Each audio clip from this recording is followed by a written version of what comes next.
আচ্ছা পাঠাচ্ছি, স্ক্যান আছে পাঠাচ্ছি।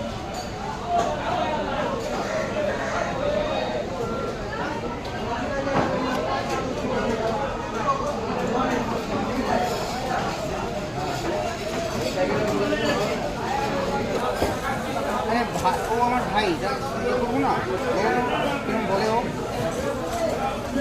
সৌরভ দাস তো না? হ্যাঁ হ্যাঁ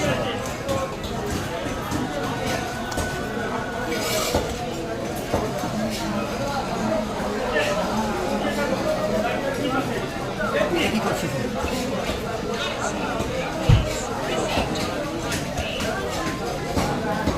মাছটা ভালো হবে তো দাদা? হ্যাঁ দাদা, ভালো মাছ, টাটকা মাছ। রক্ত দেখতে পাচ্ছেন না মাঝে? না, আমাকে কাটলে রক্ত পাওয়া যায়। হ্যাঁ তাহলে কি আমি না মানে ইয়ে হবে তো? হ্যাঁ, হ্যাঁ, টাটকা বোঝাই যাচ্ছে। হ্যাঁ, হ্যাঁ, না না বোঝা যাচ্ছে দাদা। এইখানটা একটু কাঁটায় লেগে একটু থেতো হয়ে গেছে, বুঝলেন? এইখানটা বডিটা কাঁটায় লেগে একটু থেতো হয়ে গেছে, ঠিক আছে? আর কোনো মাছ হয়নি, ওইখানটাই হয়েছে। আরে ওটা দেখাতে হবে না, মাছ তুমি বললেই হবে। ঠিক আছে, হ্যাঁ টেস্টি হবে। মাছে গন্ধ হবে, দেখবেন না, ঠান্ডা।